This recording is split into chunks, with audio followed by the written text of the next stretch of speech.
পোনপ্ৰথমে সকলোকে শিৱৰাত্ৰি পূজাৰ বহুত বহুত শুভেচ্ছা আৰু শুভকামনা জনালোঁ। এয়া মই মন্দিৰলৈকে ওলালোঁ। এয়া ফুল বেলপাত সকলোখিনি লৈ মাৰ লগত মন্দিৰলৈকে ওলাই গৈছোঁ, ঘৰৰ ওচৰৰ মন্দিৰতে। যিহেতু এইবাৰ মই মন্দিৰ বুলি ক'লে চব একেই দিয়কচোন, হয়তো ঠাইখিনি বেলেগ বেলেগ হয়। যিহেতু এইবাৰ মই মাৰ ঘৰৰ ওচৰৰ মন্দিৰটোত আবেলিলৈকেহে যাব পাৰিম, গতিকে ইয়াতে ঘৰৰ ওচৰৰ মন্দিৰটোত অকণমান সেৱা কৰি লৈছোঁ। গাখীৰ ঢালিব আহি গ'লোঁ। মই মন্দিৰটো দেখাই দিছোঁ ৰ'ব। ইফালে আমাৰ দেৱে পূজাৰ যোগাৰ কিবাকিবি কৰি আছে। গতিকে এনেকৈ আৰু ভগৱান সকলোতে পায়, সেইকাৰণে এঠাইত আহিলেও হয়, কিন্তু নিজৰ ঘৰৰ ওচৰৰ মন্দিৰটো যাম বুলি ভাবিছোঁ মানে কি আৰু কথা মতে কাম আহিয়ে গ'লোঁ। দাদা আনিব গ'ল, অকণমান আমাৰ মন্দিৰটো দেখাই দিছোঁ ৰ'ব। ইফালে যিহেতু এইটো মন্দিৰত সৰুৰ পৰা পূজা কৰি আহিছোঁ, গতিকে কেনেকৈনো এৰোঁ, সেইকাৰণে এইটো মন্দিৰতো এবাৰ আহি গ'লোঁ। আৰু যিহেতু প্ৰাইজো পাব লগা আছে, বহুদিন আগতে আমাৰ প্ৰতিযোগিতা এটা হৈছিলে, তাৰ আজি পুৰস্কাৰ দিব, সেইকাৰণে আহিলোঁ আৰু মন্দিৰটোতে সেৱা কৰোঁ বুলি আহি গ'লোঁ। এইফালে মানুহখিনি দেখিছেনে, ধুনীয়াকৈ সকলোৱে সেৱা কৰি আছে, সকলোতে কাম সকলোৱে কৰি আছে। মন্দিৰটো ইমান ধুনীয়াকৈ সজাই তুলিছে, দেখি কিবা এটা ভাল লাগি গৈছে, নহয় জানো। এইফালে পূজা হৈয়ে আছে, মইহে অকণমান দেৰিকৈ আহিলোঁ, আনিব যোৱা দেৰি হ'ল, গতিকে পূজা চলিয়ে আছে। ময়ো সেৱা চেৱা কৰি ল'লোঁ। এইফালে যিহেতু আমাৰ ক'লোৱে অলপ আগতে প্ৰতিযোগিতা এটা হৈছিলে, তাৰ আজি পুৰস্কাৰ দিব, গতিকে নেহেৰু যুৱ কেন্দ্ৰৰ আমাৰ বিশেষ ব্যক্তি এজন আহিব, গতিকে তেওঁৰ হাতে পুৰস্কাৰ প্ৰাপ্ত কৰিব। গতিকে আহি পালে, দেখিছেনে, ইফালে খুৰীমা ঘোষণা কৰি আছে নামসমূহ। বহুত মানুহ আহি পোৱা নাই যদিও যিখিনি আছে সেইখিনিৰ মাজতে, আৰু তেখেতে বেছি সময় ৰখিব সময় নাই। ইফালে আমাৰ কথা কওঁতে এইফালে পুষ্পাঞ্জলি ল'ব হ'ল, ইফালে হোমো পুৰি আছে। হোম পুৰা শেষ হ'লে পুষ্পাঞ্জলি দিবই, গতিকে সকলোখিনি বহি দিছে পুষ্পাঞ্জলি ল'বৰ কাৰণে।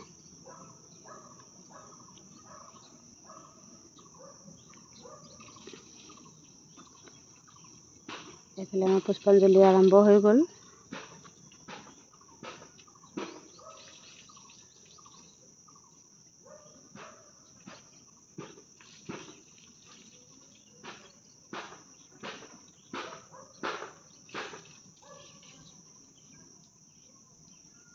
এইফালে আমাৰ সকলো ৰাইজে মিলি পুষ্পাঞ্জলি লোৱাৰ পিছতে আকৌ নাম প্ৰসংগ কৰিব। ৰাতিলৈকে আৰু নাগাৰা নামো আছে। গতিকে আমাৰ ইয়াতে শিৱ পূজাটো বহুত ভালকৈ পালন কৰা হয়, কাৰণ আমাৰ মন্দিৰটো শিৱ মন্দিৰ হয়, তাৰ কাৰণে।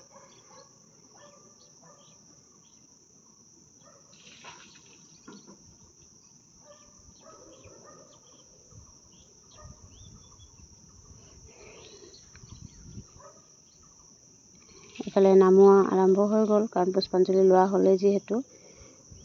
নাগাৰা যে বজাই আছে, যে মোৰ ভাগিন হয়, গতিকে তাৰ কেইদিনমান আগতে বহুত ডাঙৰ এটা এক্সিডেণ্ট হৈ গৈছে, হাত এখন ভাঙিছিল, অপাৰেশ্যন কৰিব লগা হৈছিল। গতিকে তাক আপোনালোকে আশীৰ্বাদ কৰিবচোন, সি যেন আৰু ভাল হয়। আজি নিজে সাহস কৰি নাগাৰাযোৰ বজাব গৈছে, ভগৱানে যেন তাক ভালে ভালে ৰাখে, এনেকুৱা সাহস তাক আৰু দিয়ে যেন, সি যেন ভৱিষ্যতে কিবা এটা ভাল কাম কৰিব পাৰে।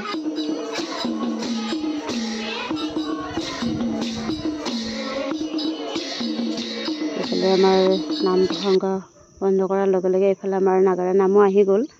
ওচৰৰে হয়, কিন্তু কি ক'ম আৰু, ইমান ধুনীয়া নাম গাইছে, কিবা এটা ভাল লাগি গৈছে। কাৰণ ভিডিঅ' কৰিছিলোঁ, মইতো ৰাতিপুৱা এডিট কৰিছোঁ।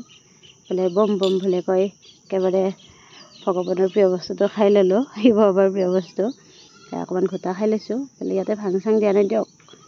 এইফালে ঘোটা খাই উঠি আকৌ ভোগ খাবৰো হৈ গ'ল, ভোগ খাব বহি গ'লোঁ গোটেইখিনি।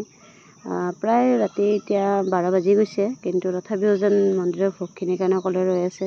বহুত বেছি ভাল লাগে, আৰু মইতো বহুত বেছি ভাল পাওঁ। সেনেকৈ প্ৰায় এতিয়া 1:30 বাজি গ'ল, 2 বাজিব হ'ল। আমি এনেকৈ পূজা চেছ কৰি গোটেইখিনি আহি গ'লোঁ। দেখিছেনে, ইমান ৰাতি হৈছে, কিন্তু কিবা এটা ভাল লাগিছে, নহয় জানো।